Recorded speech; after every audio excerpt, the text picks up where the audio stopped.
क्योंकि दिवाली का ये शुभ त्योहार ये आता है अमावस्या के दिवस पर।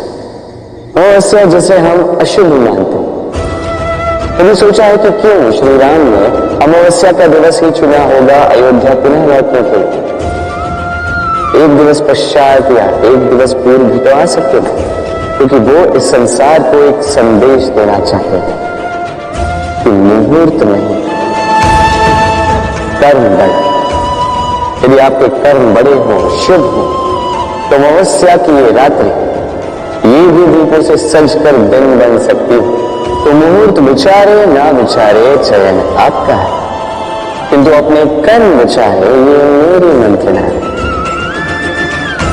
राधे राधे। इस वस्तु को देख रहे हैं,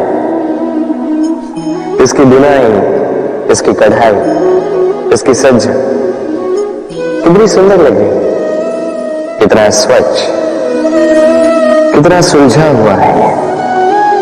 अब इसे हम तरफ भीतर से देखते हैं।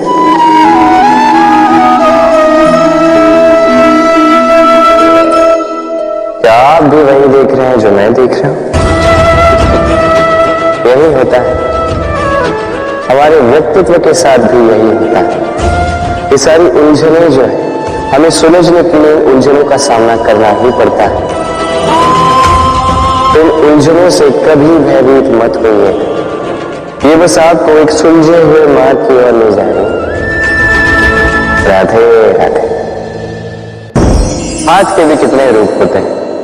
कुछ स्नेह के नाते आपसे मिलते हैं तो कुछ प्रहार बनकर आप पर गरजते हैं, कुछ मित्रता के नाते आपके ओर बढ़ते हैं तो कुछ शत्रुता में आपको खींच ले जाते हैं। किंतु कभी सोचा है कि कौन सा हाथ अधिक मूल्यवान?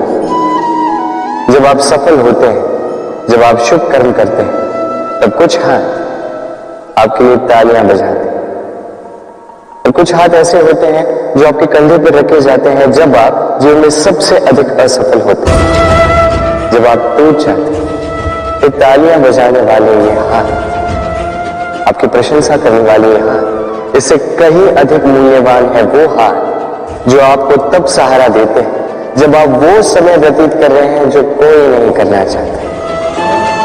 ये आपका संबल बनता है, और यही संबल है जो जीवन को जीने का आधार आपको देता है। तो एक दूसरे का संबल बनकर रहिएगा, जीवन में सदैव सुख पाएंगे।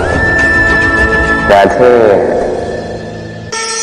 मनुष्य, प्रत्येक मनुष्य किसी से प्रेम करता है, किसी से घृणा, किसी का आदर करता है तो किसी का तिरस्कार करता है।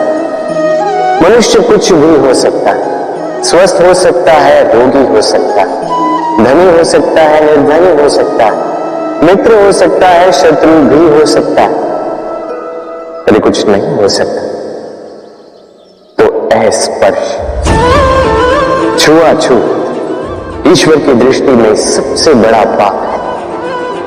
ये जो मनुष्य का शरीर है ये ईश्वर की देन है, ये उसका मंदिर है। हर शरीर में ब्रह्मा जी निवास करते हैं, तो इस शरीर का अपमान करना, इसे छूने से भी कतराना, ये कभी ना करना। इस जीवन में छुआछूत कभी ना करना। ईश्वर की जो देन है उसका सम्मान करना सीखो। आइए मेरे साथ प्रेम से कहें राधे। प्रेम और चाह समान लगते हैं, किंतु है नहीं, इनमें बहुत अंतर है। देखा जाए तो प्रेम और चाह कभी एक हो ही नहीं सकते। अब यदि मैं आपको उदाहरण दूं, यदि आप इस पुष्प को चाहते हैं तो आप इसे इसकी डाली से तोड़कर अपने पास रखें, किंतु यदि आप उससे प्रेम करते हैं तो आप प्रतिदिन आकर इसकी जड़ों को जल देंगे ताकि ये और खिले। बस यही है अंतर चाह और प्रेम। चाह स्वार्थ बन जाता है, जहां प्रेम परमार्थ बनता है। तो चाह नहीं, प्रेम कीजिए, जीवन धन्य हो जाएगा। राधे। कभी किसी बालक को देखा इतना कुछ घटित होता है उसके जीवन, बालपन से लेके बड़े होने तक असंख्य अनुभवों को अनुभव करता है। कभी गिरता, कभी चोट खाता, कभी सीखता, कभी पीड़ा सहता है तो कभी आनंद के क्षण जीता। किंतु स्मरण रखता है तो केवल आनंद के क्षण। अब तक एक बार आपके जीवन के प्रारंभ में झांक के देखिए, आपके बालपन में झांक के देखिए, आप पाएंगे कि अधिकतर स्मृतियां जो आपके मन में हैं वो अच्छे क्षणों की, बुरे क्षणों की नहीं। इसलिए ये बालपन में सुखी होता है, ये निश्चिंत होता है। इसलिए आज भी न जाने आप कितने भी बड़े क्यों न हो जाए, बुरी स्मृतियों को, बुरी यादों को भुलाने का प्रयास कीजिए। एक बार बुरी यादों को भुलाने का अनुभव आपको हो गया तो स्मरण रखिए, कितने भी कठिन कष्ट आपके जीवन में क्यों न आए, उनका सामना करने में आप सक्षम रहें। राधे। यदि मैं आपसे पूछूं कि इस संसार में सबसे महत्वपूर्ण तत्व कौन सा है, तो आप कहेंगे जल। और बिल्कुल ठीक है, किंतु किस कारण से? इसलिए कि वो हमें जीवन देता है, इसलिए कि वो हमारी प्यास बुझाता है, या इसलिए कि हमारे दैनिक कार्यों से लेकर मरने तक हमारे काम आता है, हर कार्य में हमारी सहायता करता है? नहीं, इसके पीछे एक भाव है जल की प्रकृति।